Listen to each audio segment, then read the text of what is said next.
Menyiapkan bekal akhirat anak. Tiadalah tujuan mendidik anak itu melainkan untuk mengantarkannya kepada kebahagiaan dengan menyediakannya bekal-bekal yang dibutuhkannya.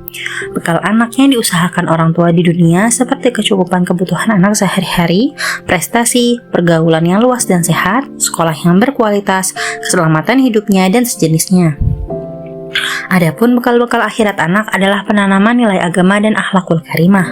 Seberat-beratnya tugas orang tua ketika mengusahakan kebahagiaan duniawi anaknya, namun lebih berat lagi kebahagiaan ukhrawinya. Urusan-urusan dunia sang anak dapat diusahakan orang tua kapan saja, selama anak masih hidup. Mulai dari saat ibu mengandungnya, hingga sang anak menikah dan berkeluarga. Orang tua dapat terus membantu urusan duniawi anaknya selama orang tua mampu dan mau. Sebaliknya, urusan akhirat tidak dapat ditanggung oleh orang tuanya saat anak telah dewasa. Pada hari kiamat kelak, semua manusia akan terpisah dari keluarganya. Allah berfirman dalam Quran surat Abasa ayat 34-37. Pada hari itu, manusia lari dari saudaranya, dari ibu dan bapaknya, dari istri dan anak-anaknya. Setiap orang dari mereka pada hari itu mempunyai urusan yang menyibukkannya, sehingga tidak lagi memikirkan orang lain. Oleh karena itu, bekal-bekal akhirat untuk anak seharusnya dipersiapkan sejak ia berusia dini, bahkan saat seorang ibu mengetahui bahwa ia telah mengandung. Realitasnya, beberapa calon orang tua lebih banyak berfokus pada masalah dekorasi dan interior kamar, pakaian, dan selimut bayi mereka dibandingkan kebutuhan spiritual anak kelak. Pun ketika anak telah lahir, lagi-lagi orang tua lebih disibukkan dengan bekal-bekal duniawi anak ketimbang menyediakan bekal akhiratnya. Jika seorang ibu mau berlelah-lelah di pagi hari demi menyiapkan bekal sarapan dan pakaian sekolah anaknya, lantas mengapa ia enggan bersusah payah mengusahakan bekal akhirat anaknya?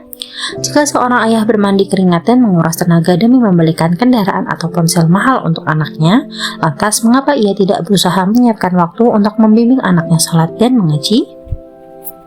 Allah berfirman dalam surat Latin ayat 4-5.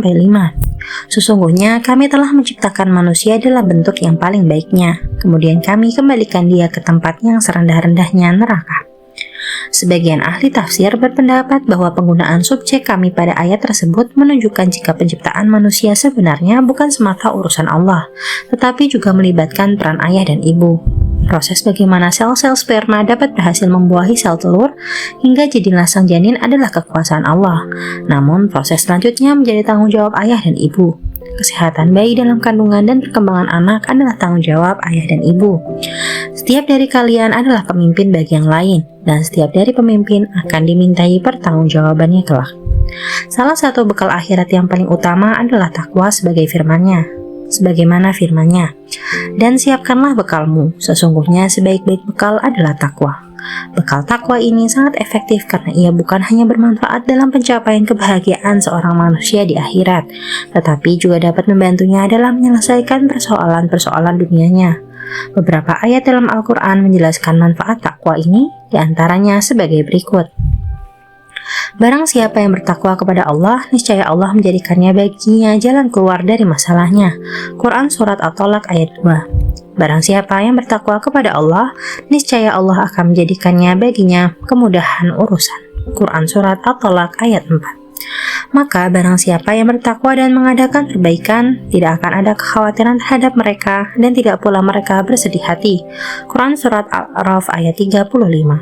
Takwa artinya takut, tunduk, dan patuh. Takwa ketika seorang manusia menjalankan perintah Allah dan menghindarkan diri dari larangan Allah. Menjalankan perintah Allah dan menjauhkan diri dari larangannya bukanlah sebatas urusan individu, melainkan juga tanggung jawab sosial. Allah berfirman, "Hai orang-orang beriman, peliharalah dirimu dan keluargamu dari api neraka." Ayat ini dengan jelas Allah menyebutkan tanggung jawab seorang mukmin untuk dirinya dan keluarganya. Perintah ini menunjukkan bahwa seorang anggota keluarga jangan hanya menyiapkan bekal akhirat untuk dirinya saja, tetapi juga memotivasi keluarganya serta orang-orang terdekatnya untuk melakukan hal serupa. Hal ini juga menyeratkan bahwa manusia tidak boleh egois dalam beribadah. Jangan hanya berusaha untuk menjadi orang soleh, tetapi juga bagaimana mampu menyolehkan orang lain. Sikap tersebut dapat dipraktekkan dalam keluarga karena tidak ada orang lain yang patut dan layak dapat dalam pemeliharaan keluarga melainkan anggota keluarga itu sendiri. Dalam membentuk kesolehan anak, maka kalau bukan ayah atau ibunya yang berperan, lantas siapa lagi? Alangkah tragisnya jika tanggung jawab ini justru beralih ke seorang pembantu atau orang asing. Penyebutan anfusakum dirimu sebelum kata ahlikum keluargamu dalam ayat tadi juga mengisyaratkan bahwa untuk mengusahakan keselamatan akhirat, keluarga harus dimulai dari diri sendiri. Seorang ayah yang ingin anaknya rajin sholat, maka ia juga harus rajin sholat. Seorang ibu yang ingin anaknya senantiasa berakhlakul karimah, maka ia harus menjadi pribadi yang berakhlak terlebih dahulu. Di sini Allah tidak menyebutkan dorongan untuk masuk surga, melainkan bagaimana mencegah diri dan keluarga masuk neraka, menunjukkan bahwa perintah ini berbentuk tindakan preventif. Ini dapat menjadi pelajaran bagi para orang tua agar tidak hanya memotivasi anaknya untuk melaksanakan perintah agama, tetapi juga mencegah tindakan-tindakan buruk anaknya. Ketika orang tua menyuruh anaknya sholat, lantas orang tua sendiri tidak sholat, maka tindakan preventifnya tidak kuat atau nyaris tidak ada. Suruhan tersebut hanya sebatas bagaimana anak melaksanakan perintah Allah. Anak mungkin akan patuh lalu sholat, namun lama-kelamaan ia akan malas-malasan karena melihat sikap orang tuanya yang tidak sholat. Artinya, memerintah dan memotivasi anak untuk beramal soleh sama pentingnya dengan mencegah ia berbuat dosa. Kedua sikap ini harus senantiasa bersama-sama sehingga kesolehan anak akan tertanam kuat sehingga menjadi sebuah karakter yang menjadi bekalnya hingga ia dewasa kelak. Sesungguhnya, mengusahakan kesolehan anak bukanlah untuk kepentingan anak itu sendiri, tetapi juga kepentingan orang tuanya. Jika anak soleh, maka orang tua manapun yang tidak berbahagia selama hidupnya, pun ketika orang tua lebih dahulu berpulang ke rahmatullah, maka salah satu kebaikan yang akan terus mengalir kepadanya adalah doa anaknya yang soleh. Rasulullah SAW bersabda, jika anak Adam meninggal dunia, maka terputuslah amalnya kecuali dalam 3 perkara: sedekah jariah, ilmu yang berguna, dan doa anak yang soleh.